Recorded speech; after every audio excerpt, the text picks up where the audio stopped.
Welcome, welcome, welcome. This is John Van Lunen, and you are listening to Treasures of the Outer Banks, the podcast that celebrates the people and places that make this beach special. This is episode 042 with Charlie Beasley, the author of a book titled Vietnam War, Lessons of a Lifetime. Charlie, who also goes by Robbie, was born and raised on the Outer Banks and is still a commercial crabber to this day. When Charlie grew up here, the area was still very rural and undeveloped. He began commercial fishing at 11 years old and went to school locally until college when he attended East Carolina University. After college, Charlie served as an Airborne Ranger in Vietnam and was part of a 5-man team known as a LRRP, which stands for Long Range Reconnaissance Patrol. These small teams were designed to stealthily enter hostile territory, not engage the enemy, and bring back raw intel. Along with his combat stories of Vietnam, you'll receive plenty of crabbing information and stories of life on the Outer Banks. He's still a commercial crabber, fishing on the water almost every day. He has no immediate plans of retiring. Let's get started. First of all, Robbie, thanks for coming out today. I really appreciate it. Yeah, you're very welcome. And you were born on the Outer Banks? Yes, I was born here in 1947, and my dad was born on my dad's 50th birthday. He was born here in 1897, and my mom was 20 years younger than him. Were you born in a hospital or just? Let's see, I was I grew up on at the home site over on Collington Island, on the second of two islands west of the Wright Brothers Memorial, but I was actually born in a lady's home in Manio, North Carolina. Okay. Yeah. Was she like a midwife kind of? Yeah, my mom said something like that. Okay. Yes, I believe. Wow. Wow. Yeah. And so when you were growing up on the Outer Banks, was Collington kind of your home turf? Yes, I grew up. Collington had a single lane dirt road in there when I was a child, and I remember I might have been 5 or 6 when they started one time paving that road, and anyway, eventually they made it wide enough that 2 vehicles could drive on it. But, and where did you go to school back then? Okay, I went to elementary school in the old Judy Rand Apartments in Kitty Hawk Village. It became the Judy Rand Apartments across from the Bob Perry Road in there, if you're familiar with that. But anyway, I don't know if it's still the Judy Rand Apartments or not. But it was a school, and then when the Kitty Hawk, new Kitty Hawk Elementary School was built out there where by the main highway where the baseball field and everything, that was just a more simple version of what they have now, I guess. But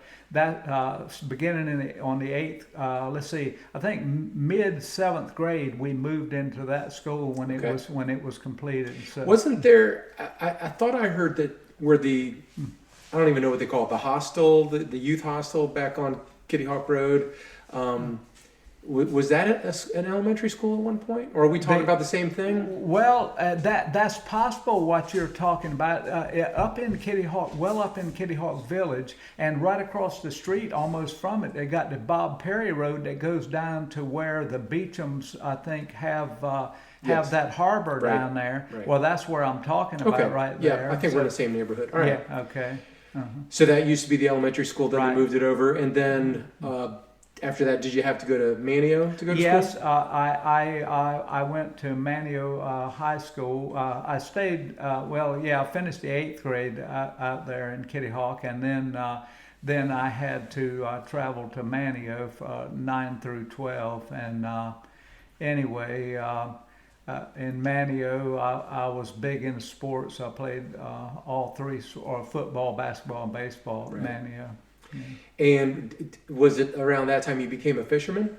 I had been a fisherman since I was 11 years old. We started crabbing. My dad didn't have much equipment. He was very, very poor family, and but anyway, we had a tiny boat, and we started crabbing with what we call a trot line, where you make a slip knot every 4 feet, and you've got at that time at slaughterhouses you could get barrels of the trimmings of the cows, trimmings off the head, and there's a little bit of meat on with the hair, so we cut that stuff up and you got that cheap. And...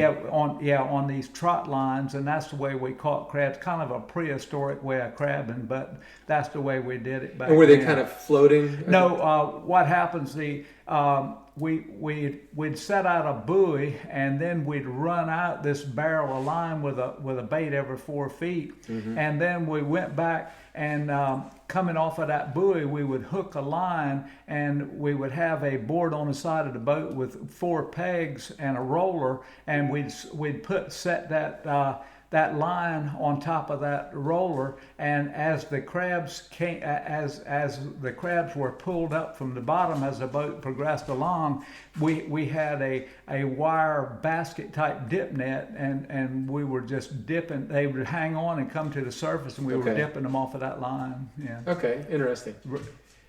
Not a very efficient way of crabbing, but although I can say this, I can remember one day that I fished over my line 4 times and took it up and had 2,500 pounds of crabs. Wow. So on that day, they were coming up with like 3 crabs hanging on each bait. Nice. And was that a 2-man operation? One guy driving, one guy? Actually, we did that alone. Really? We had a like a rudder on the back of a boat with a tiller arm, and we would steer that with our hips and our legs while we had our hands free for dipping those crabs. That's the way everybody did it. Yeah. Right. And you're kind of lifting up that line and scooping. Well, the line was coming up. We had it tight enough that it wasn't coming right straight up. It was coming up at an angle, so you could see a crab coming in time to dip it. Of course, the line, when you started, the line would be on the bottom, but as you progressed along, and it came up across that roller that was attached to that board, and we dipped them off. Yeah. I got you. Interesting. Yeah. And so at some point, you have to go to Vietnam, and was that right out of high school? No. When I graduated from high school, nobody on that second island had ever enrolled in college, and my family was poor enough. I wasn't sure I could do it, but I talk about in my book, the Vietnam War Lesson of a Lifetime. I talk about how when I got to East Carolina University, I avoided anything that wasn't free, and hamburger, fast food burgers back then were 15 cents each. So it was really cheap. I could almost get by on $1, on less than $1 a day if I wanted to, and. So, I mean, it taught me a lot about finances out of necessity, because money was at a premium back then. Yeah, a lot of people were, as I kind of found out, a lot of people were scratching out a living back then on the Outer Banks. Yeah. Wasn't a ton of wealthy people just rolling off the beach. No. And how many years were you at ECU? Okay, I graduated Manual High School in '65 and ECU in '69. I immediately volunteered for the draft to get that behind me. Right. And in March of 1970, I was an Army Ranger with the 75th Infantry Rangers in Vietnam, working for the 1st Cavalry Division. Was it pretty much a foregone conclusion? I'm joining the military, and they're probably just going to ship me off to Vietnam? No, I wasn't sure. I mean, we knew the Vietnam War was going on, but I wasn't sure about that. And when I got I went to basic training in Fort Bragg, and then to advanced infantry training at Fort Lewis, Washington, and then I got my orders to go to Vietnam. And when I went to Vietnam, I landed at a place called Long Binh, and I was just waiting a couple of days, with no expectations of where I was going to be sent or what unit I'd be with. And the Army Rangers came recruiting, and they said, even though you're going to be working in 5-man teams, your chances of survival are better with us, because the enemy, we're so stealthy that the enemy never knows where we are generally. Right. But anyway. And was this, were Were you part of a alert team, Long Range Reconnaissance Patrol?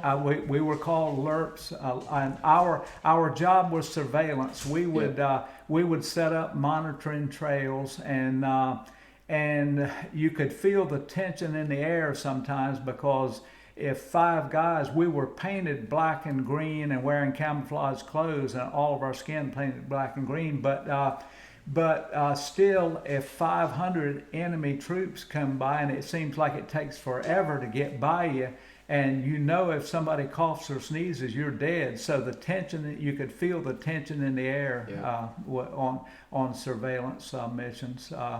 And just so the listener knows, Long Range Reconnaissance Patrol was not out to engage the enemy. It was just out to find intel and just raw data. How many people, where are they, which direction are they going in? Our job was to determine what enemy unit was in an area and how strong their unit was, because our infantry was getting ready to go into that area, and they needed to know what to expect if they were going to move into that area. So we were basically an intelligence gathering 5-man group. And how many days were you out in the jungle? Okay, our missions were supposed to be 5 days, and in my book you'll see some of them began and ended on day 1 because of a conflict. Because of maybe a firefight with the enemy. You accidentally engaged or something. In one case, our gunship went down, and we had to, before we ever got on the ground to start the mission, we had to go in to try to rescue. We were supposed to rescue the pilots and the helicopter. And in that particular case, I write about in the book, when we looked through that sleek blue windshield, both pilots, their necks were broken on impact with the trees and the ground. So, but anyway, we kind of skipped over getting into the Rangers. How hard was? I mean, do you remember, like, geez, this was the hardest thing I've ever done in my life? What happened when I went to Ranger training camp? Their job, which later on I could see what they were doing. They tried to force you to quit. The Ranger training was so difficult. Generally, about 1 person in 4 would make it through. But that was really what needed to happen, because on a 5-man Ranger team, 1 weak individual can get all 5 guys killed. So we needed 5 strong, and not only strong physically, but strong mentally too, because I say in my book that was my first experience with guys that could stare death in the eye and remain so calm that it was unreal. The training guys? Yeah, no, our Ranger teams. Your fellow Rangers. My guys that had been there before me, right. I was amazed at some of them. I mean, like on one occasion, a group of enemy passed by my team leader, and they were only like 3 or 4 feet from him, and he was standing in an upright position, because when it happened so quickly, the movement, and we were so close that all 5 of our guys ended standing in an upright position without moving. And anyway, it was amazing how calm those guys could be. I hadn't seen that before. Right. So you're doing these reconnaissance patrols, right? And were you in the field for what, a year? Was it 2 years? I was in Vietnam 14 months. Originally, a tour would be 12 months, but I stayed 14. But anyway, let's see. I had a really good, my first team leader was a really good team leader, a guy named Charlie Ochoa, a Mexican out of San Antonio, Texas, and I learned a lot from him, and after getting a chance to get to know a lot of people, I realized how lucky I was to have him as my first team leader. But anyway, after a few months, he went back to, he left, but I had become a team leader after about 6 months, and one day he walked back into company area and he said, "I want to go out on your team and see how well I taught you." But it turned out that was the only mission he made when he came back. He really had a job already they had already lined up a special job for him when he came back. But he did make that one mission with me on my team. And was he a 6-man essentially? No, he was part. Actually, we had a 5-man team then, but I don't recall. It was not unusual sometimes to have a team that stuck together for weeks or months, but then it was also not unusual for occasionally to drop one and pick up another. Sometimes. And does each member of the team come in with a specific specialty? Yes. Skill? Like for instance, on the mission that I described, where the team leader was so close to enemy that was passing right by within he could almost touch him. I was what they call the RTO. I was a new guy in country, but I was the RTO, the radio telephone operator. And the team leader likes to have the radio close by. So in our company, a team leader had to take the most vulnerable job, and that is walking point out front. And he walks point, looking straight ahead. And as the RTO, he wanted that radio close, so I was second in line, walking sideways, facing right. And the guy behind me, my guy that ended up being my assistant team leader, African American named Noah Williams, he'd be walking sideways, facing left, and then right on down the line. The rear scout would end up walking backwards, facing behind us a lot. Yeah. I remember reading about Vietnam, and the radio guy had an antenna, so the enemy learned that if you can shoot around the antenna, you might be lucky enough to take out the leader. Does that ring a bell at all? Well, to tell you the truth, I think that might be more rumor than fact. Okay. I believe, although I had I was in advanced infantry training with an African American named George Butler, and when he was an RTO, he actually had his antenna hit with a bullet and cut his antenna. That's the only time that actually happened, I believe. But again, you guys aren't trying to engage; you're trying to be as stealthy as possible. Yeah. Now, as far as infantry, what you're referring to, very well could have happened, and I would not have known that because I even though I conversed with infantry, that subject never came up. But anyway. Yeah. And were they dropping you in with helicopters? Right. Now, what would happen is when we went to a fire base, there would be the head of our radio team on a fire base would overfly the 4-kilometer grid square that we were going to work in. They would overfly with the team leader. He would, the head of the radios would go out, and they would pick out a landing and a pickup zone in that 4-kilometer grid square. And I mean, the plan was that we'll put you in here and pick you up over in a different spot. And of course, sometimes if depending on what happened during the mission, usually everything went to plan, but not always. But anyway, that's the way that we did it. And our Rangers carried rucksacks. Well, when we were being inserted, I tell about in my book that on one mission I describe how usually the helicopter will be doing about 100 knots, and before you get to the LZ, he'll drop down right on the treetops, and he's still doing 100 knots, and the trees I describe in my book as being dangerously close. But at the last minute, she slows and dips into the opening, and even before she touches down, we generally jump.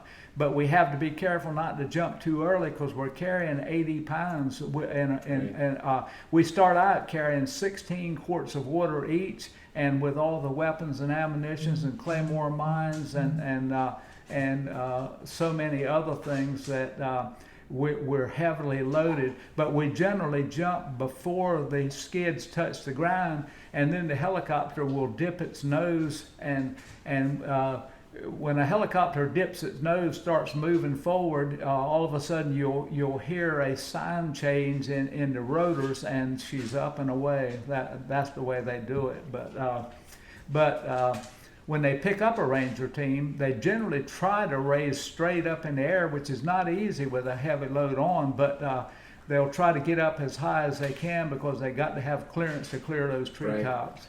Right. Once you got on the ground, were you guys usually traveling at night, or No. What generally happened was this: we would get inserted in a clearing, then we would try to find some kind of a tiny little opening that was covered by generally grass and green scrub bushes or something to give us cover, and we would set up to make a communications check, but we did not want to move for about 45 minutes because we wanted to find out if anybody was close by when that helicopter put us out. And if nobody was close by after about 45 minutes, if we had a communication check, we had a relay station called Yankee, and it was on top of a mountain called Nui Ba Din, and if we had that would be our source of communication during the 5-day mission. Now, the team leader, and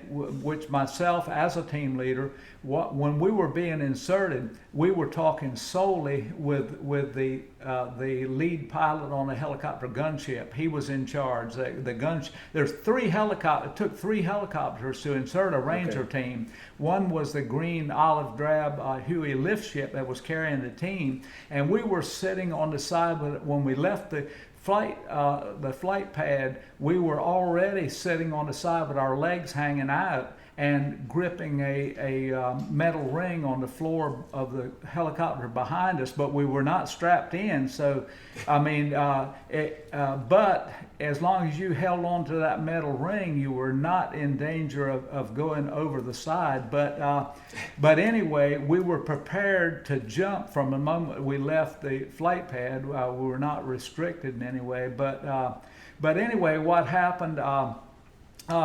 We had already, the team leader already had been up, and picked out a landing zone for the insertion.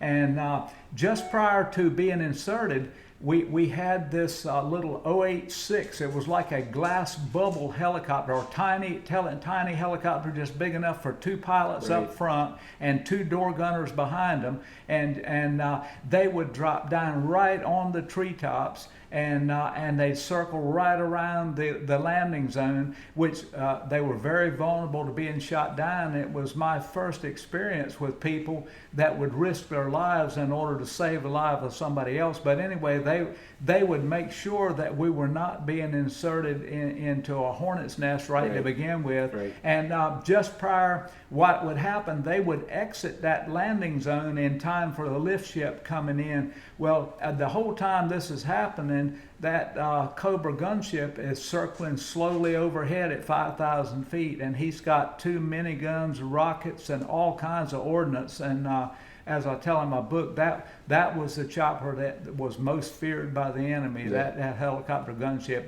He could fire 10,000 rounds a minute with those miniguns. Right. So it sounds like the little chopper would come in, maybe draw some fire, scare some people. They were a little hoping bit. Not to draw fire. They were hoping just to make sure that see, they could. I've read accounts where they could even see a cigarette butt on the ground. So anyhow, their job was to really make sure that we could always abort a mission and go somewhere else. So their job was to make sure that there were not a lot of enemy right around that landing zone that we were getting ready to be inserted in. Right. Mm-hmm. And then, of course, the gunship was there in case things went south. Yeah, right. Yeah, that's right. And I tell about on chapter 1 in my book, I tell about one mission I was a team leader when it did go south too.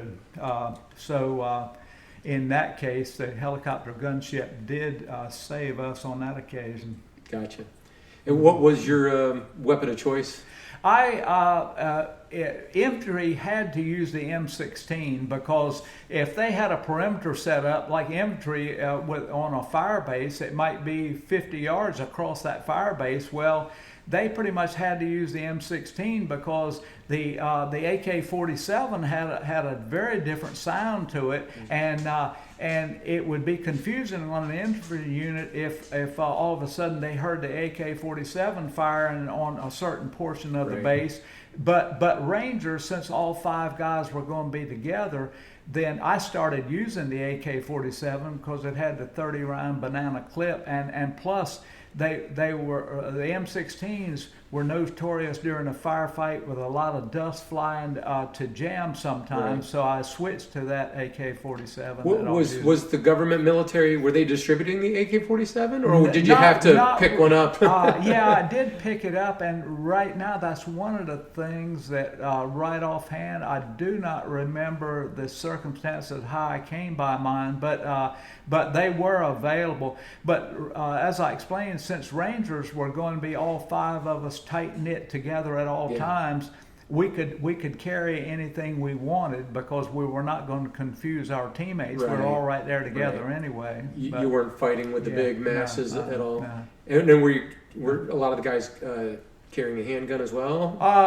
The rear scout would carry this rocket launcher, but we did not carry handguns with us. Okay. No, we had the weapons with lots of clips and lots of we had lots of ammunition. On chapter 1 in my book, I'll just briefly tell you that what happened was when we were set up, we were in a low-lying area near a river. We didn't have communication, and the helicopter pilot, the gunship pilot, says, I'm going to have to break station and go to a fire base to refuel. He said, but I'm going to get up really quick to check on you guys, because he knew at that point we couldn't contact our relay Yankee on the mountaintop. We're in a low-lying area next to a river. We're in a dead zone is what we were in. Right. But anyway, while he was gone, enemy showed up to come to check. They were just very stealthy, not making a sign. But the African American Noah Williams, he reached over and squeezed my arm, and I glanced his way, and he was staring at something to our north. So I knew somebody was coming. But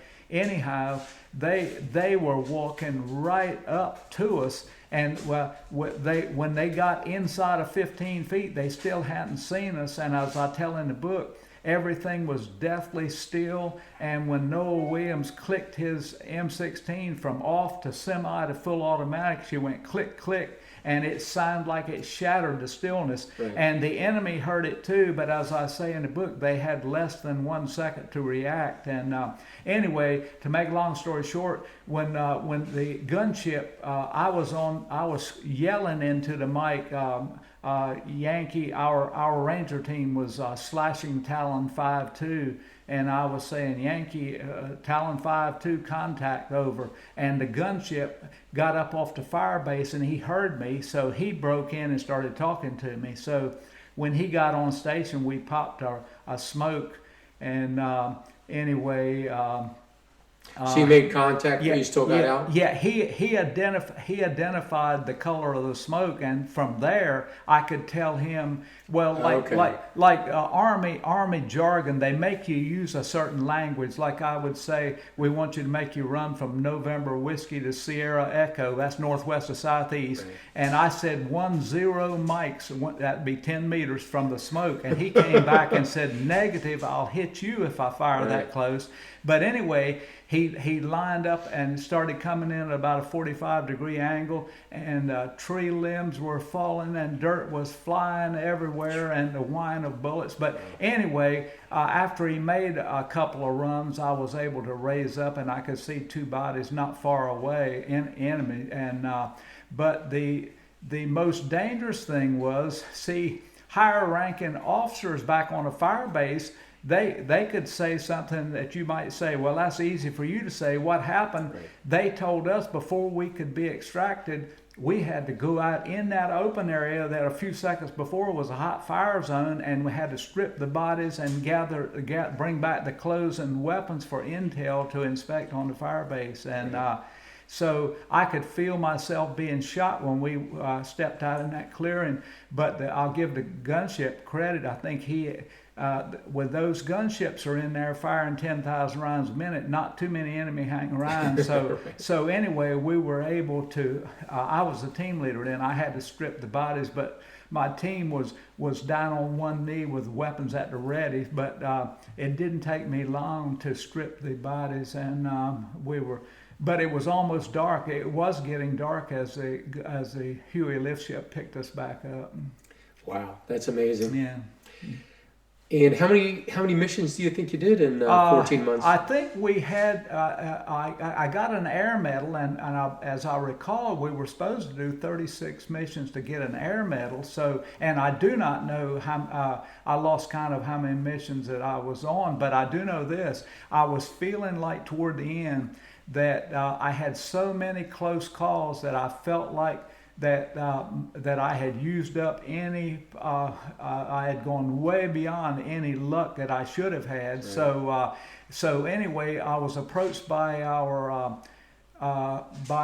company commander, and he said, "I want to make a deal with you." He said the Army had a rule back then: if you had less than 150 days left in service in your term that you signed up for when you left Vietnam, you could get an early out of the service. So he said, if you'll spend 2 extra months on this in charge of our radio relay team, that'll put you down to 149 days.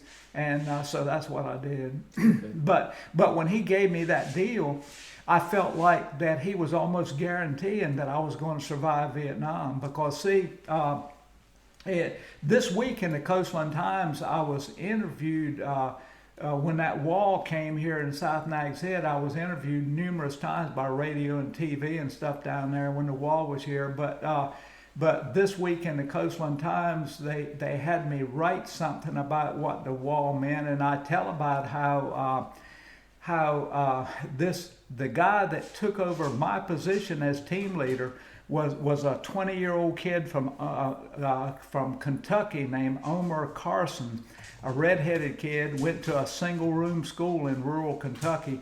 Anyway, he brought that team to the fire base where I was working and head of the radios, and anyway, I said, man, you're short, which means you're about ready to go home. Mm-hmm. He said, yeah, I'll have 6 days left in country when this mission's over.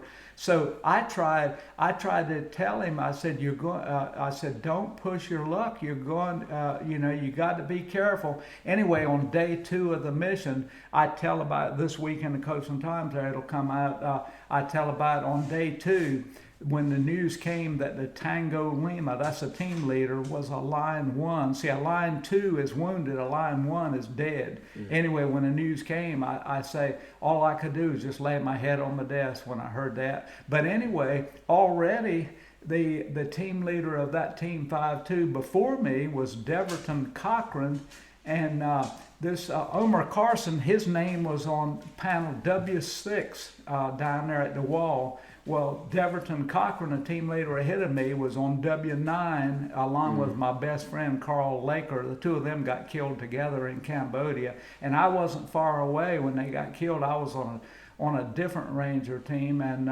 but we weren't far from them, like 5 miles away from what they called LZ David. And they were doing recon as well? We had 2 teams out there, and what happened, they got inserted into a relatively open area, and they were looking for cover to spend the night, and they walked right into a camouflage bunker complex that was occupied. And the team leader, Cochran and Laker, got hit right at the entrance.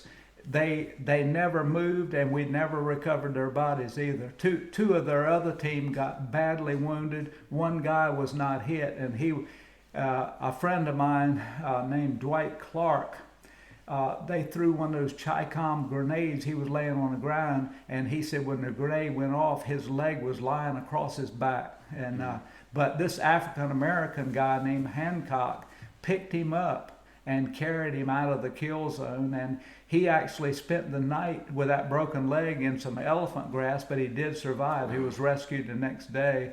they had no communication because my good friend Carl Laker had the backup radio on his body when he was dead, and the main radio. A bullet went right through it into the chest of the RTO, and he spent the night in that elephant grass also. And he survived. He was rescued the next day. And just real quick for the listener, we're talking about the Wall That Heals. Right. It's basically the traveling version of the Vietnamese Veteran Memorial that you'd see in Washington D.C. Yeah, 3/4 size replica. 3/4 size replica. Right. Thank you. I did not know that, and it was just here last week for several days, and a chance for some of the locals to come out and check it out and honor the people that died in Vietnam. They said 6,000 people came by one day there. That's on amazing. A Saturday, I think. That's what they said. I've seen the original in D.C. and it's an emotional visit. It's pretty amazing. Yeah. So let's see. You've got all these missions. Well, let's talk about the book. Okay. Let's see.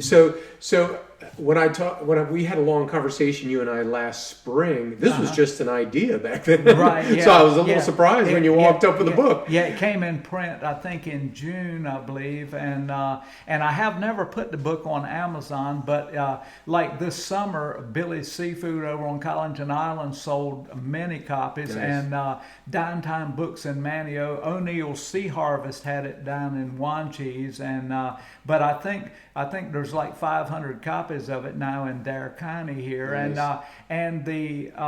I get a lot of pleasure out of the fact that people read it and will go out of their way to tell me, call me up and tell me how much they liked it and everything. Right. So. And why did you decide to write it? Well, I wrote it basically while I was still living. I wanted upcoming students, school kids, especially high school kids and future generations. I wanted the book to be out there so they could get a first-hand look at what the jungles of Southeast Asia were like from somebody that actually lived the story being told. And during the course of this, from chapter to chapter, you'll get a picture of just about everything that happens to ranger teams in the jungle, and talk about infantry, and I talk about the Vietnamese people and how they suffered. And I start out by telling that in chapter 1 I talk about how our military set up free fire zones where supposedly there were no civilians,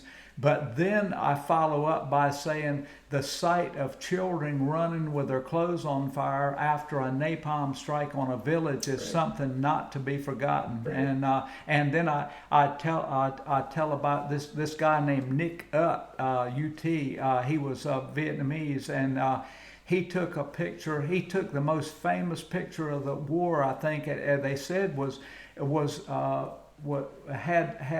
influential in ending the war. It was a 9-year-old girl running towards him, and she had ripped all of her clothes, her burning clothes off, and she was completely naked. And he took the picture, and there was a lot of other little kids running with her. But anyway. That turned out to be one of the most iconic photos of the war, and if you Google Napalm Girl, you'll see that photo, and you'll be able to read all about how that happened. She was in a village of Trang Bang, Vietnam, playing with other kids in a temple, and a napalm strike had been planned for that day, but there was Viet Cong in the village of Trang Bang and also on the outside, but they were planned a napalm strike for in the village, and the temple where the kids were supposed to have been off limits, but soldiers told them to start running, and anyway, there was a mishap where the pilot thought that those kids running from way up in the air, he thought they might be an enemy, so he actually hit them with a napalm. And anyway, this one photo though was influential in sort of ending the war, I think. Right. Mm-hmm.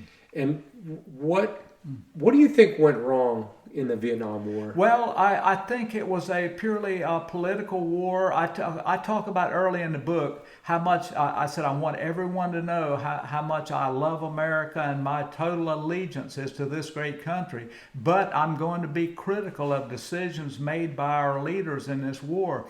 And President Johnson did not want to be the first president to withdraw and lose a war, but when 2 million people lost their lives, I think if I was president, I would be happy to save those lives. And no matter how much criticism I got for losing a war, we were never going to win that war. See, our government was promoting the idea that we were winning the war. And Walter Cronkite, who was, I guess, is probably the most esteemed anchor on TV in my lifetime, he went to Vietnam, and the country was shocked when on national TV he said, "We are not winning and we cannot win."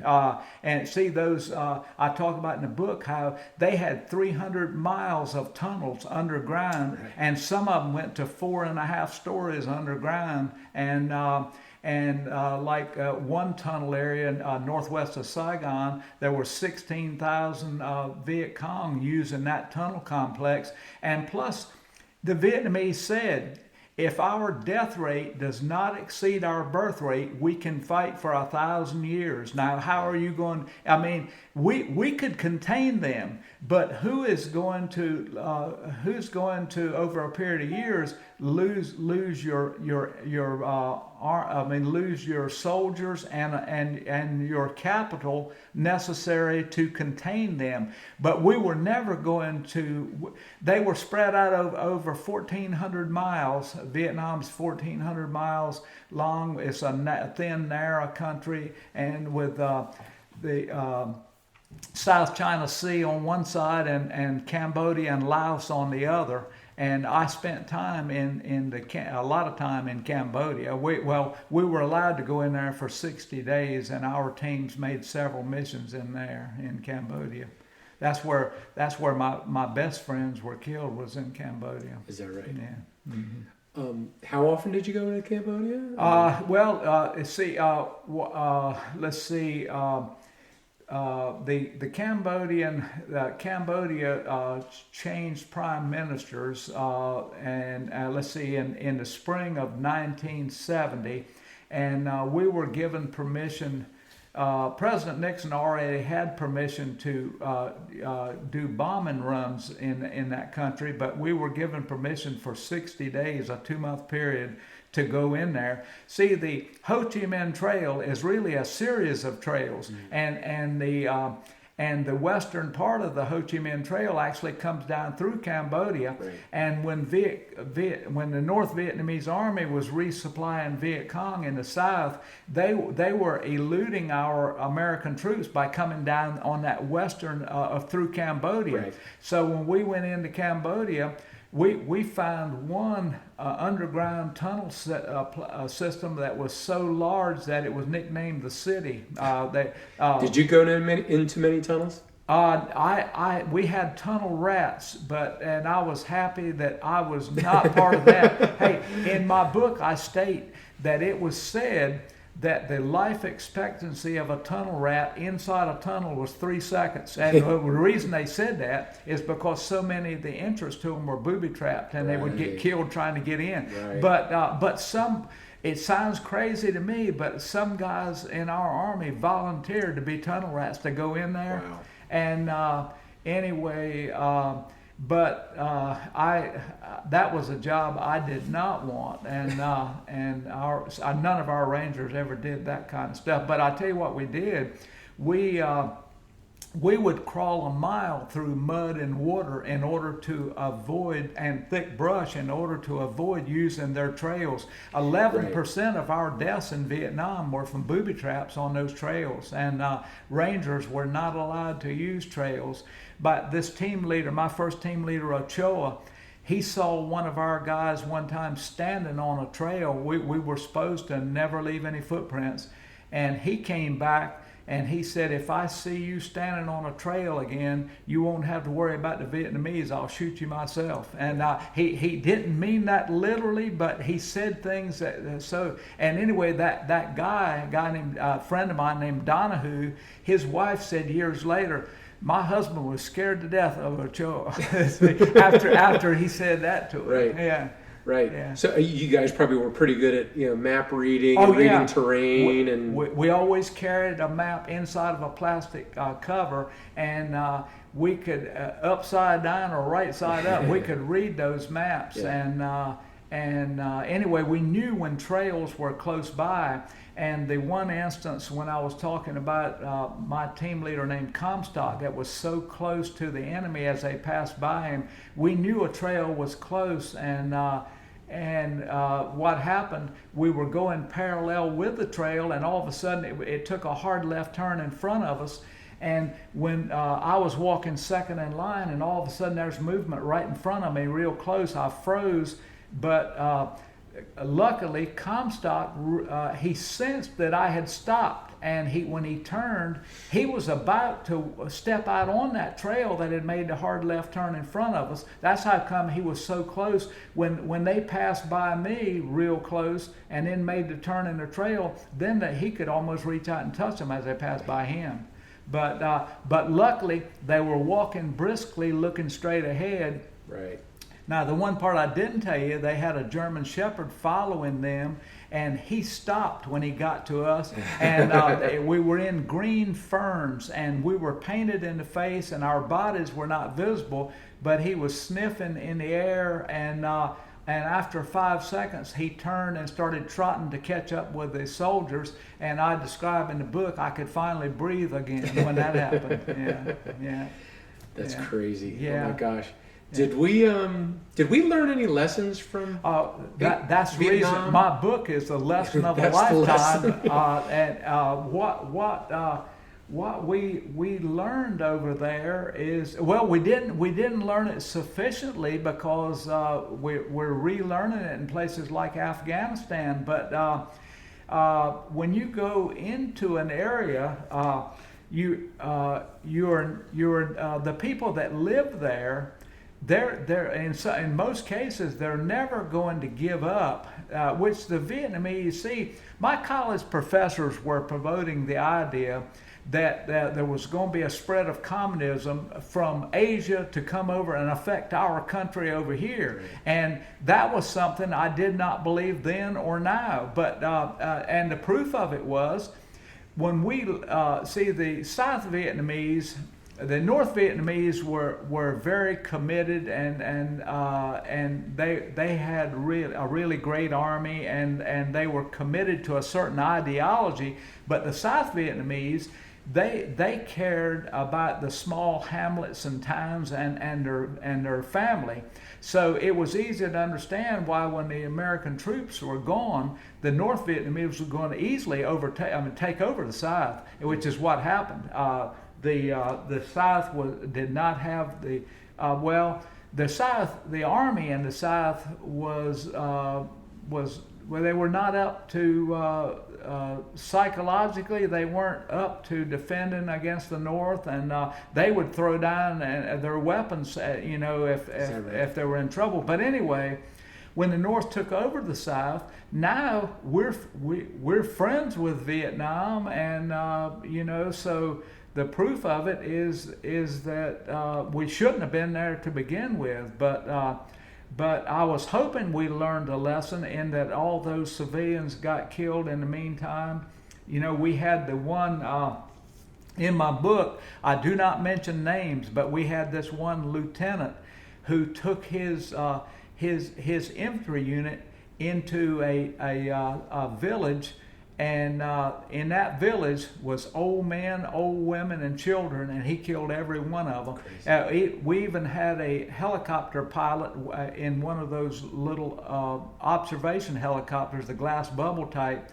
He had seen 500 dead Vietnamese in a ditch, and there were some Vietnamese were trying to run with our troops pursuing them. He landed between our troops and those villagers, and on a loudspeaker he said, "I'm going to have my door gunners fire on you American troops if you don't break off your chase right now." And so he saved a lot of lives right there, the guy named Hugh Thompson. But anyway, now that was inconceivable to an Army Ranger, how they tried to pass off, that was the My Lai massacre.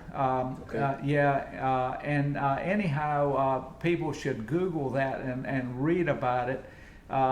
The lieutenant, he came back to this country and he got a life sentence, but our government let him out after 18 months from that life sentence.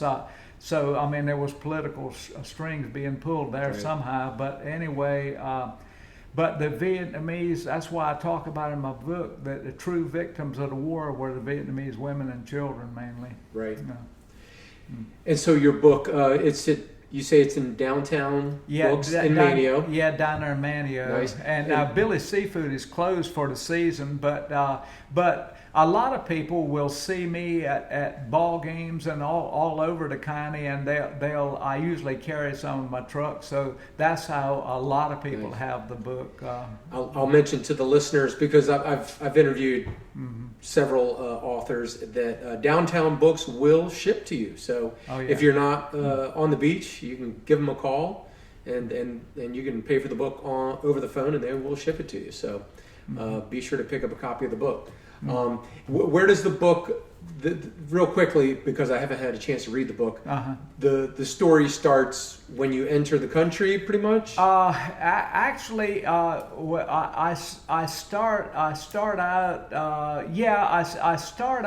in, I have a fairly lengthy introduction to the book, and I tell a lot about the sequence of events from beginning. I mean, I don't spend a lot of time on it, but since I talk about from I even mentioned the French going in 1954, and see, I talked about Dien Bien Phu. It was an area where the French realized that just like we realized years later, that they were never going to end up defeating the Vietnamese. So they brought their troops to a place called Dien Bien Phu, and which was a flat area, but there were surrounding mountains and high grounds all around them, and 50,000 Vietnamese troops occupied the high grounds and rained artillery down on them. And the French had lost 100,000 troops over 7 years. They had 11,000 left. Within a few days, they lost 8,000 of that 11,000 troops, and they surrendered. Okay, I mention that because William Westmoreland had 6,000 of our Marines build a fire base in a similar terrain in Khe Sanh, which was right up near the north and South Vietnamese border in the north. And anyway, what happened? The Vietnamese surrounded our guys with artillery and rockets, and they had even set up heavy artillery in Laos 6 miles away that could easily reach that base. So anyway, our guys during that summer, they had dug underground bunkers, and anyway, rains washed out the roads in the early spring of '68. So the only way they could be resupplied was with planes coming in. They had built a runway for planes to land on, but the artillery and the mortars and rockets were coming in so heavily that they generally would come in and didn't land. They would just they dropped food under parachutes, and then as far as munitions, they would come in and not touch down, but they would put a parachute to pull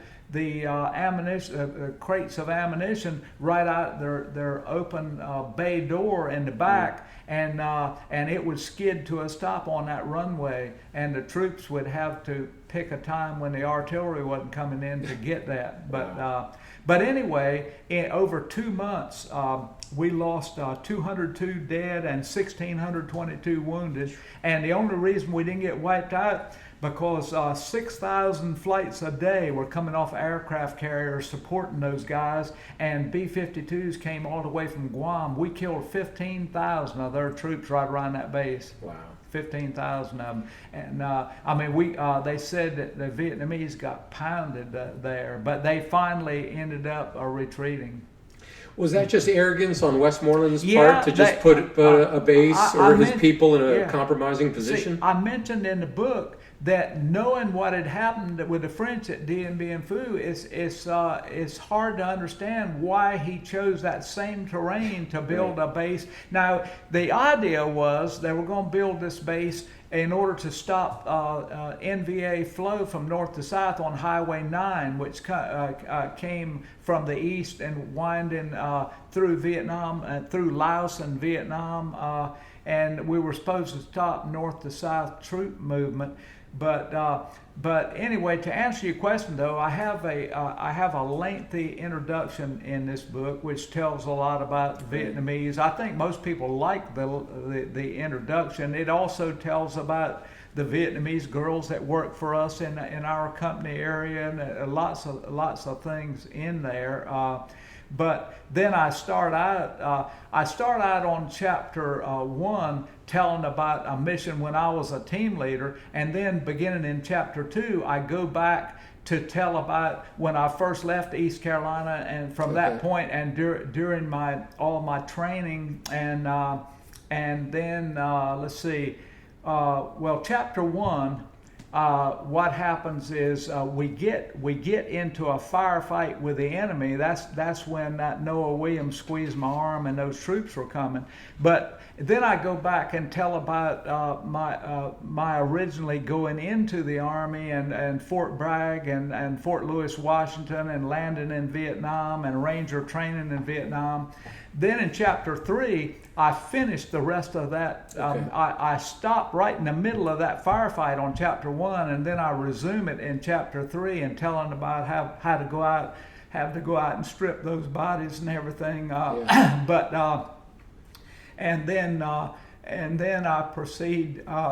One chapter though, chapter 4, I tell about how this Charlie Ochoa prepared us, taught us so much on the fire base before we ever went in the jungle. And then I tell about in chapter 4 about how I was shocked by the real life features of being in the jungle.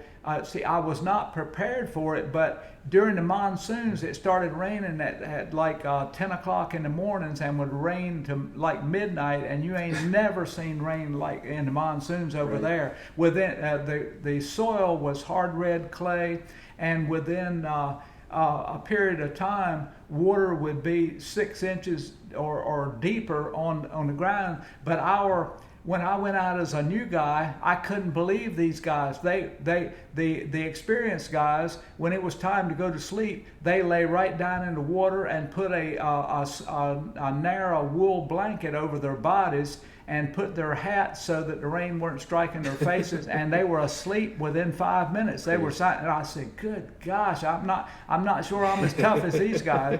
But actually, the jungle gets cold at nighttime. But I talk about how I never thought that I would receive any comfort from sleeping partially submerged in water, but I really got used to it to where it weren't a big deal at all. Right. Yeah. Did you ever just stop and think, what is a kid from Kill Devil Hills doing in Asia? Well, hey, in one of the chapters late in the book, I tell about how I said it's amazing to me how this all started within walking distance of my house. And I tell about how when I was growing up as a child, there was an old man as a neighbor, and his name was John Moore. And my dad was a friend, so even as a young child, I got to know him well. Well, as a 16-year-old, he was with Orville and Wilbur Wright when they flew the glider that day. He was one of 5. So I was telling about, I'm here on the edge of the Ho Chi Minh Trail on the borderline between Vietnam and Laos. And I can't believe that this all started within walking distance of my house.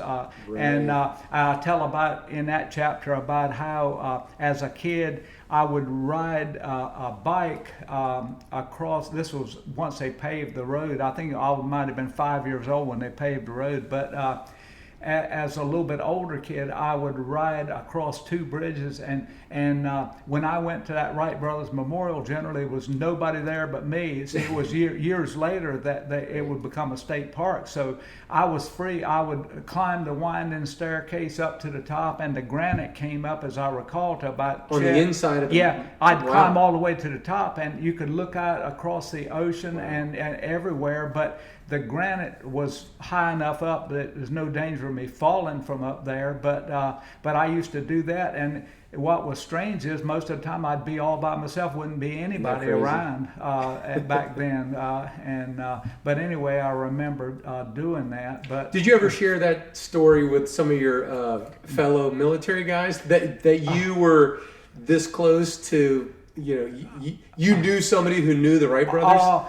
Tell you the truth. In Vietnam, I don't ever recall telling that story to anybody. Because it just seems like it would just be, see that jet airplane? Yeah.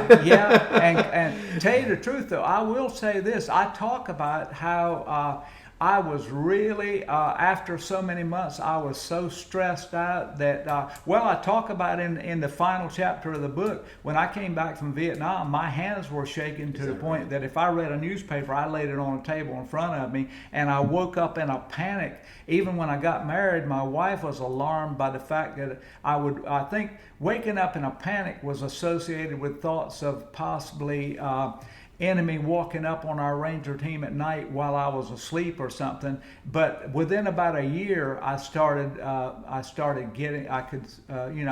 getting where waking up in a panic was not frequent, and my hands weren't shaking like they were.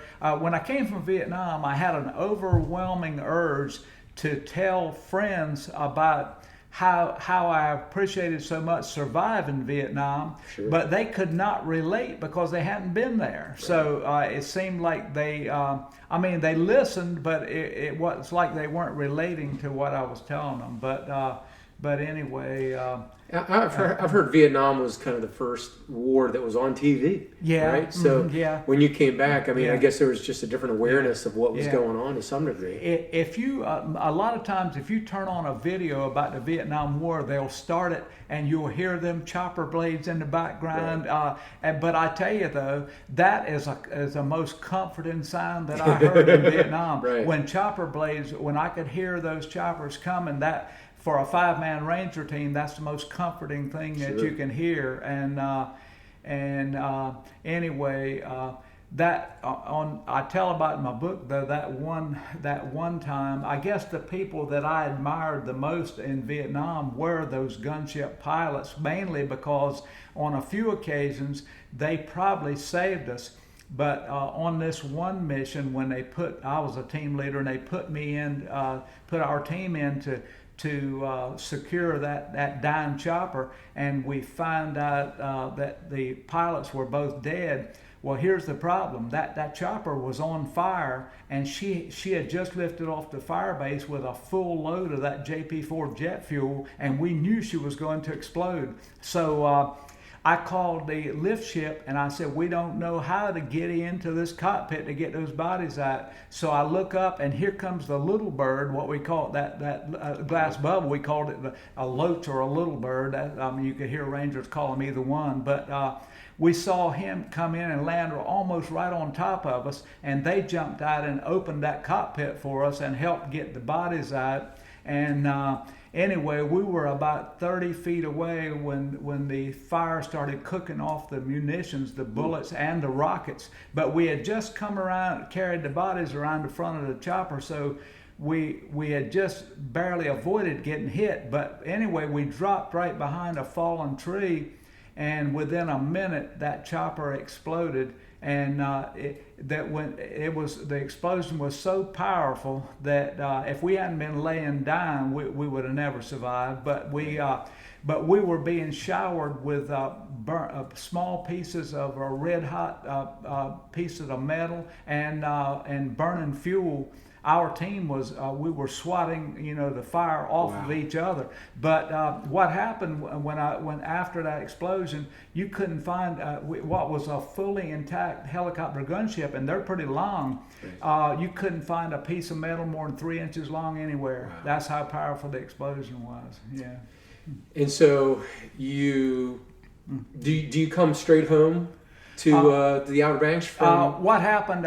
We landed in Oakland, California, and they did my paperwork to release me from the service, and then had a flight across the country, and my mother and my mother and another relative, I think, met me in Norfolk, Virginia, I believe, and so when I came home, I was wearing my dress uniform, and when that wall came the other day on the opening ceremony, I wore that same dress uniform at the wall. That's how come I guess I was getting so much attention that day wearing my dress uniform. Sure. And people were coming over wanting to interview me, but this lady Lisa Brickhouse Davis, 94.1 on the local radio channel here. Right. I think she was great. I mean, she did an interview with me. And by the way, the funny part about it, that old man that was with the Wright brothers was her great grandfather. Is that right? Yeah, that Lisa Brickhouse Davis. Huh.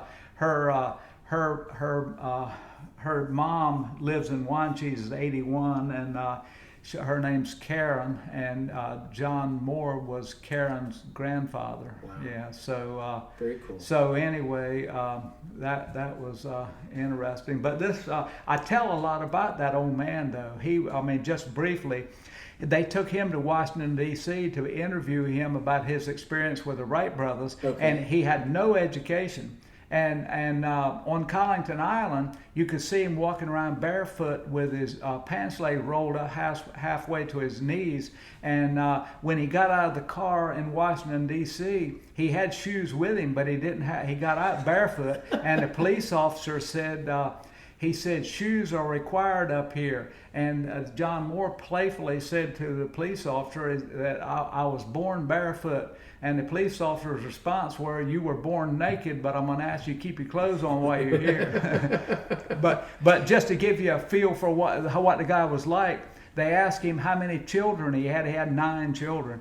And he said, I don't know. I haven't burned the marsh off lately. and another guy spoke up and said, I heard you had 14 children. And he said, that sounds about right. So he was a piece of work, that guy. That's funny. John Moore. Yeah, he was a real funny guy. And so you get back to the beach. Do you get right back into fishing? This guy Murray Bridges, this past summer, he was 89 years old, and he was still crabbing. He still had crab pots on his boat, but he got a cut on his hand, right. and he was tending his soft shell crabs in the shedder, and that VIBRO, that bacteria, got in his hand. And it went right up his arm rapidly within a couple of days, and they were operating on him in Elizabeth City, taking flesh. But anyway, he had a pacemaker, and he had a heart attack while they were operating on him up there. Had a major heart attack and died. But he was still working on the water at 89. Wow. There, he'd be. Matter of fact, he would have been 90 this month, December. Wow. Yeah, stud. Yeah. So you got. I went fishing with him. That's what I did when I got. Oh, when you got back. Yeah. Okay. See, I had been a crabber before, but when I came back from Vietnam, needless to say, I didn't have equipment ready to go to work and stuff, so I fell right in with his fishing crew, and we had a haul scene at that spring when I came back that we were fishing in the ocean down in South Nags Head. There weren't the people here then that there are now. I mean, we could drive all up and down the beach, and some days don't even see hardly anybody. I mean, and a haul scene is basically a big net. You just motor out a little bit. What we do, we run it from the beach beach or leave an anchor on the beach, and we take a dory and run that net out in like a half moon shape, and we let it sit there until fish come down and get inside. Then we pull the outside end around into the beach, trapping some fish inside. You don't gill the fish, but but we could pull them to the beach that way is what we did. And, right.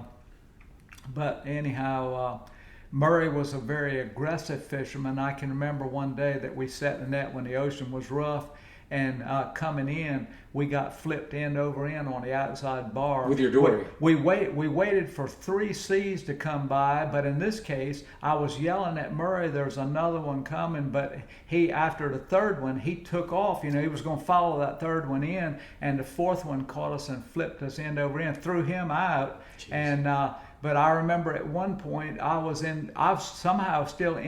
still inside a dory, even though she had flipped, and I was still inside of her. But she was half sunk. But I remember looking, and he was caught in the sea, coming right beside me, coming in. Yeah. so anyway, yeah. But Murray was tough though. But, and how long have you had your own boat? Or let's back up for a second.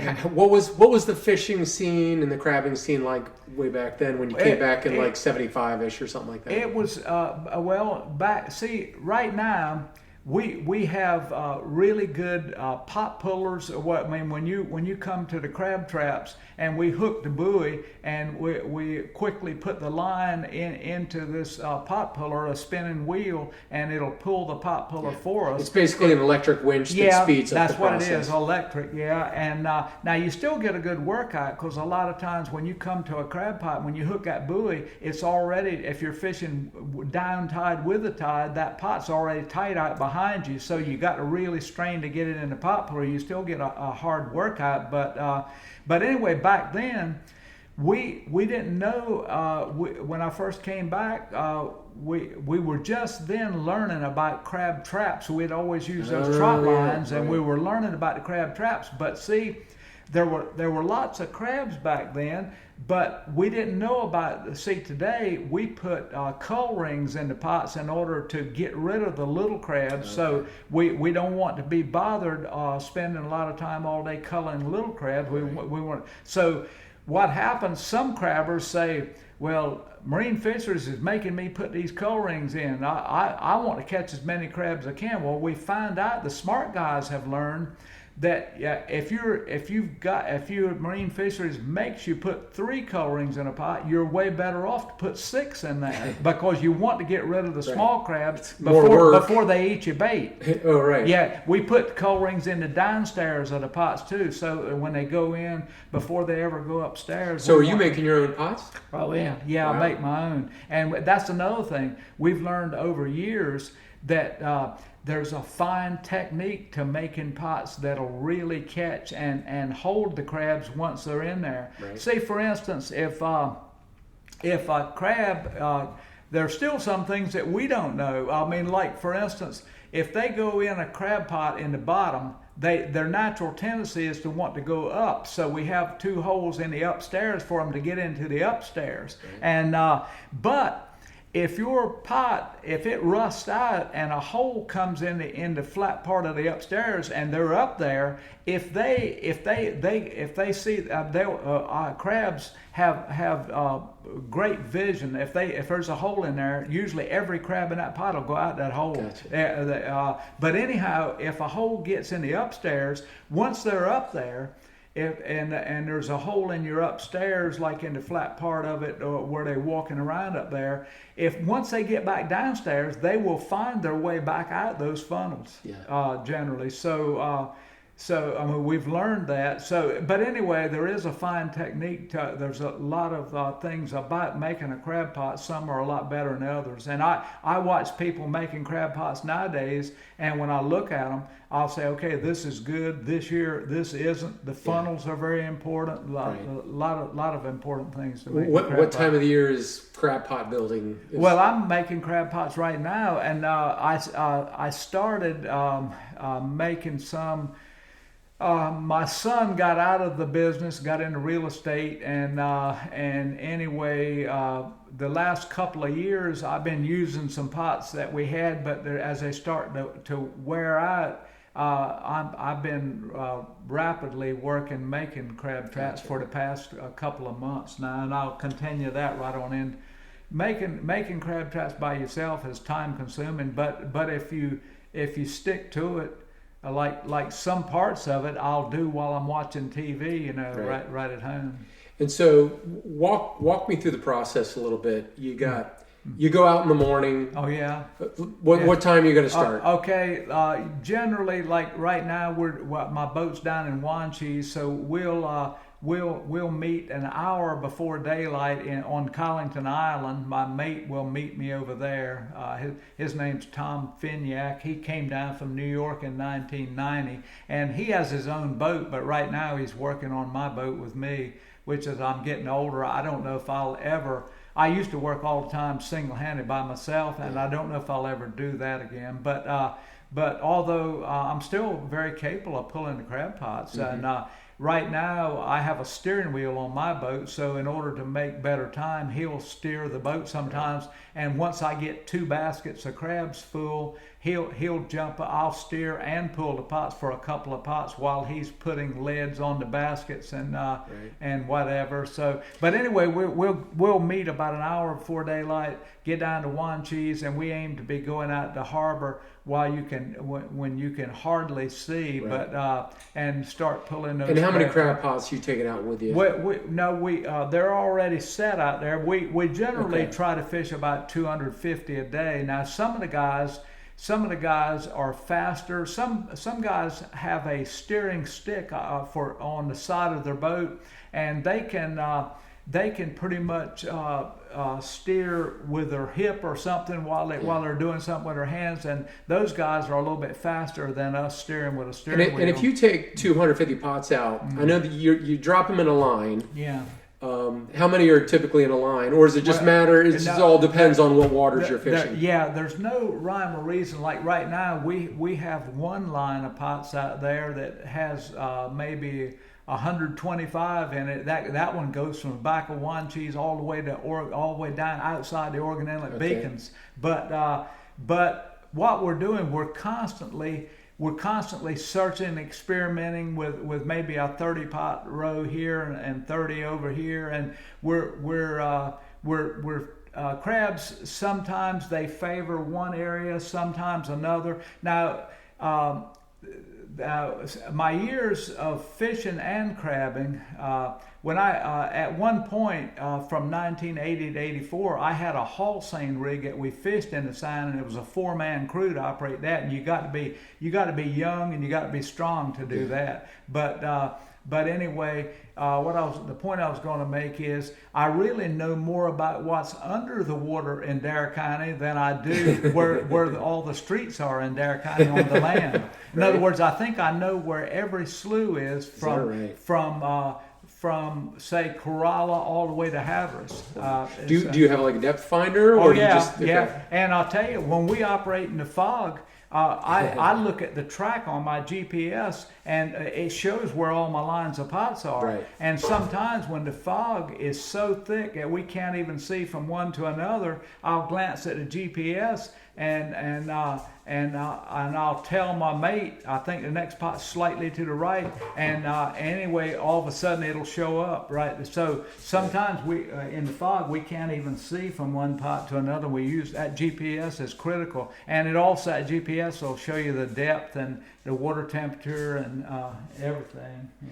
So you're out. You start at first light, and what time are you getting off the water typically? We can pull that 250 pots. Yesterday we were hustling because we knew the wind was going to really blow, so we were really making time. And yesterday we finished that 250 pots, and we're at the dock in Wanchees before noon. But most of the time we'll finish up about noon or something like that. And we can't can't see how to start right now. See, in the summertime, you can fish pots at 5:30 or possibly even sooner in the summertime. But now we can't see how to fish the pots until like 6:45 or something. Right. Even after the time change, it's like 6:45. And are you you're pulling the pots, you're pulling the crabs, you put the pot back into the water? Right. We rebait. The pot comes up. I unhook, dump the crabs, dump the old bait, and rebait. At this time of the water, when the water's cold, I'll tear one fish partly in half to release that oil. Some we don't do that in the hot part of the summer. We don't need to. But this time of the year, in order to make sure I track those crabs, I'll tear one fish. But like yesterday, the crabs are they go into pots, but they're really not eating much bait now. So where I was using 8 fish per pot in the summer, I'm down to 2 right now. Okay. Putting two to a pot. And how many bushels? I mean, we usually this year down here at Wanchese, out of that 250 pots, we have caught as high as 35 bushels. And now yesterday, with the water being cold, we only had 15. But the price is starting to ease up a little bit. So usually that's so it's a little trade-off. You might not produce as much. It's a supply and demand. Yeah, that's what it is. And if we catch 35 bushels, some of these guys that are fishing more gear than us, you can figure a lot of crabs are being caught. Some of them catching more than we are. So and another thing, there's so many regulations on fishing now that they force so many people into crabbing as the only means of livelihood right now. Yeah, I mean, there's so many restrictions on fishing. But, I mean, I won't get into it too much, but there's so much politics involved in fishing. In other words, you got different user groups, and there is a user group other than commercial fishing that has a lot more money and influence than commercial fishermen have. Right. So that has influenced the laws. I mean, I'll just give you an example. We're allowed to catch 7 red drum in one day. But they've written the law to where if we catch 7, we got to throw them back because we have to have a bycatch, an equal amount of weight of a bycatch, and it has to be a specific kind of fish. And so generally they've got the law written where if we catch 7 red drum, we're not going to be able to keep them anyway. So that's what we run into, you know, with the laws like that. But and so if you're keeping your crab pots in all day, I mean, every day, are they just staying in the sound all summer long? Well, what we did this summer, sometimes they'll start getting a little bit of algae growth on them. Right. So we'll generally take 50 pots and set in a row, and we might bring 50 in to dry out for a while and keep interchanging like that to where we want to make sure to try to keep the pots as clean as possible. Right. And that's generally the way we do it. That makes sense. Mm-hmm. And then I guess there's a dead period in January. Is that right? We got a closed pot season. They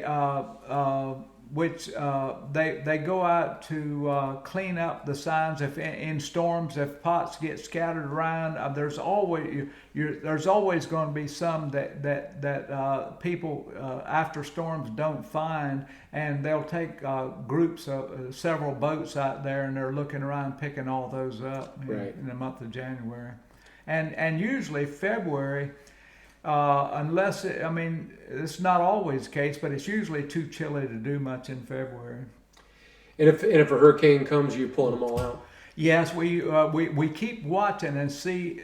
Sometimes it's really testy on whether the hurricane is going to hit us head on or if it's going to be inland or offshore. Right. Like if it's going to be offshore, we're going to get northeast winds. So certain areas we can protect ourselves and leave the gear out. But we do not want any gear left in the water if a storm's going to come by on the west side of it. Right. We get a lot of flooding.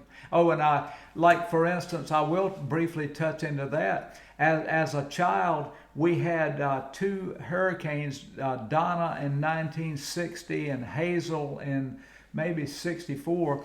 But I'll briefly, on Collington Island, back then, my family had no TV. When a storm was coming, we had some kind of a radio, but my dad wasn't very good about knowing what was going on in order to protect the family. So in this storm Donna, I was the winds were blowing more than 100 miles an hour out of the south. We were getting a direct hit from Donna, and anyway, I remember that all of a sudden the wind stopped. So I went out in the yard, and I was over by south of there's a second bridge in Collington.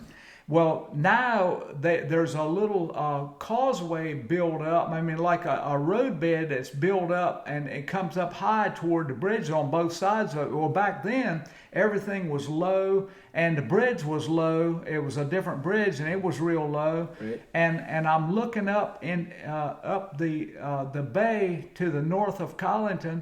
And I said, "Oh my gosh!" I saw a wall of water coming with a small wooden skiff was flipping end over end as it was coming. What happened? The eye was passing by, and we were getting ready to get that backside of the storm. So instead of south winds, we were getting ready to get the northwest. Wow. So I ran, and we got my mother, and I was for somebody to know where we were. Over where the fire station is in Collington now, when you cross the second bridge and take a left about 100 yards, you go right by the fire station. Right. Well, at where the fire station is now, there was a high hill and a community building on it. Well, anyway, we're down to the end of that lane south of there. So I got my mother and my sister and my brother, and trying to remember, seemed like my dad stayed at the house. But anyway, before we could get to that community building, going up that road, the water was almost up to our neck. And as a matter of fact, my mother wasn't strong enough. We weren't carrying. I mean, helping her, she probably wouldn't have made it. But anyway, we got on that hill, and in that community building that was up there, it was like. That community building was used for, I think when they voted, the elections were held in that or something. Right. But anyway, that's what we did. We got on that. But yeah, those two, Donna and Hazel, were two memorable hurricanes from back then. Wow. But now, on a storm with the road being built up like it is, now if there's any wall of water that comes, it pretty much that roadbed catches it, and the water swirls around in that bay up there. But the water will eventually come up, but we don't get like a tidal wave coming down on us down there. I still own that property where my dad.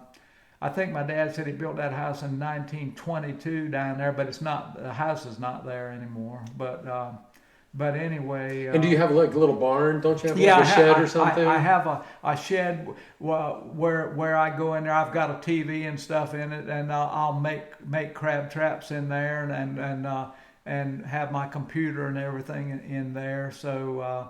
Anyway, and do you pull your boat in there as well? Well, I've got my place in Collington. If you cross the second bridge and you look to the south, there's a big metal A roof over top of the docks down there, and that's where, like, when the crabbers come in, we're in the shade underneath that dock. I mean, where we put pallets of crabs, and I put them inside the cooler. But anyway, that's where. I used to have 11 crabbers, and I'm so happy I don't have 11 now, because crabs are harder to sell now than they were back years ago. But there's too many people doing it now. But anyway, from 1986 and now, gradually my crew got older and older. I can think of two of them that are no longer living, and several have health issues, and they fell by the wayside. So we're down from 11. We're down to five. Well, we're down to actually 4 of us now. One of our younger guys has got bone cancer, I think. So we're down to 4 of us left now. And when you say 4 of us, that's 4 guys out of that one little area right there? Well, the 4 guys that deal with me. My business is called Charlie Beasley's Outer Banks Seafood, and I see for years I've sold crabs into New York and Philadelphia, sometimes in Chicago, but we've done that for years. But now, as I'm getting older, I'm happy that I don't. I'm eventually going to phase out of it, but I'm happy that I don't. Well, I'm not able to handle as many crabs I used to. I mean, I can still stack the crabs on the pallets, but I don't want to have to handle the volume that we used to handle. I can remember sending as many as 10 pallets with 24 bushels on a pallet to New York in one day, sometimes. Well, now New York couldn't. I'd scare the guy to death if I sent him 10 pallets of crabs now up there. What happened in New York, there used to be the Fulton Fish Market right at Chinatown, and now they're out at Hunts Point in the Bronx or something, and the business is nowhere near as good up there as it used to be. Do you have the same trucks? Well, when we ship to New York, we put on freight trucks other people's, like Juan Cheese Fish sold their business to some people out of Canada, and then there's a guy out of Virginia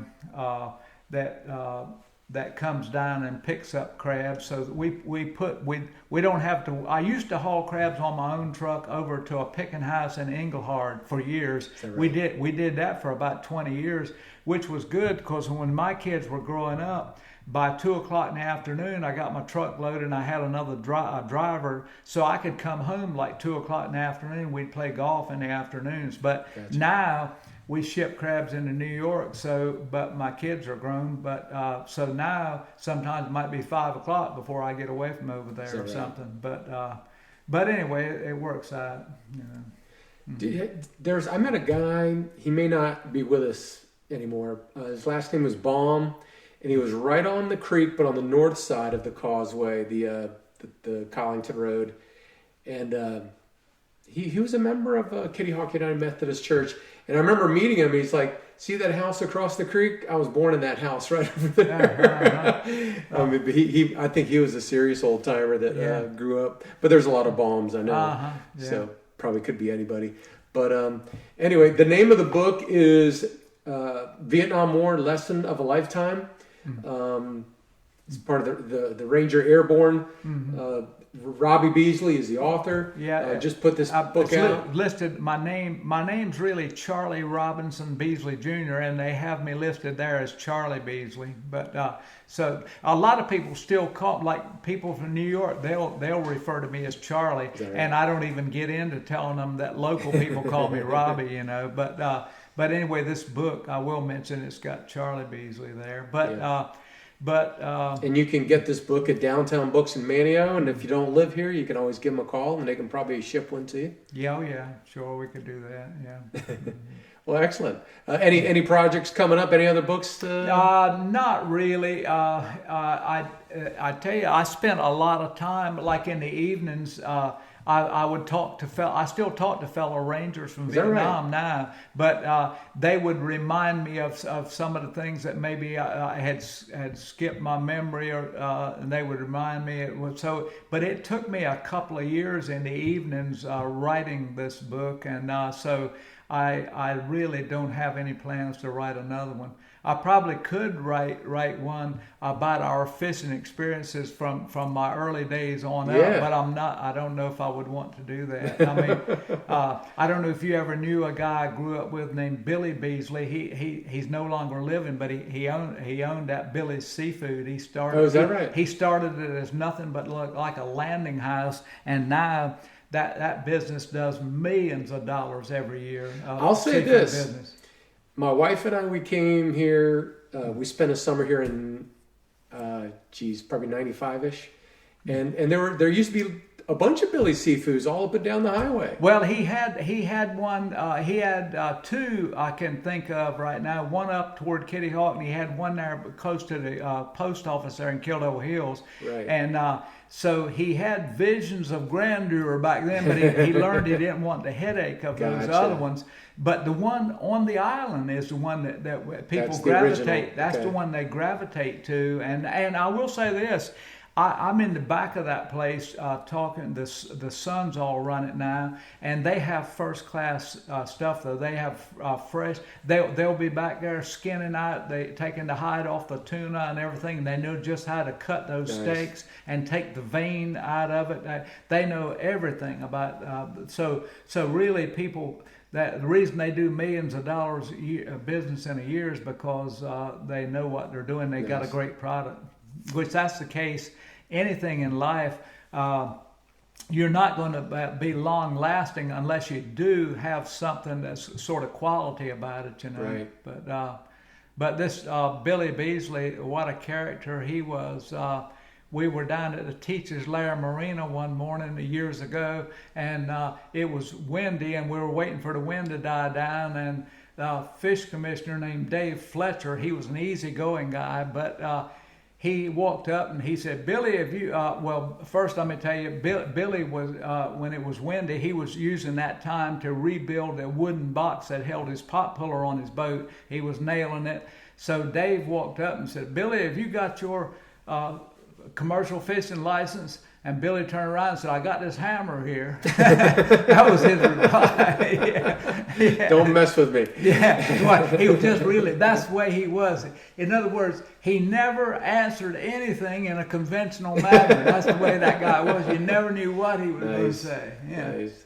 Yeah. Well, the stories are amazing. I appreciate you sitting down with me. Sure. I appreciate you writing this book. I can't wait to dig into that. I think you'll like that. And I appreciate your service for our country. You're welcome. It does not go unforgotten. So, Robbie, thanks for coming out today. Sure, you're welcome. Yeah. Many thanks to Charlie for sitting down with me today. I love learning about the local fishing. I hope you look for his book at Manio Downtown Books. Don't forget, be sure to check out my website, treasuresoftheouterbanks.com, and sign up for the weekly email so we can stay in touch. I promise I won't be annoying. Also, while you're on the website, be sure to check out the merchandise page because I have some new t-shirt designs I think are pretty cool. Just click on an image and drill down to the full catalog and you can see what we got. I'll be back in a couple weeks with another episode, and until that time, make it a good one.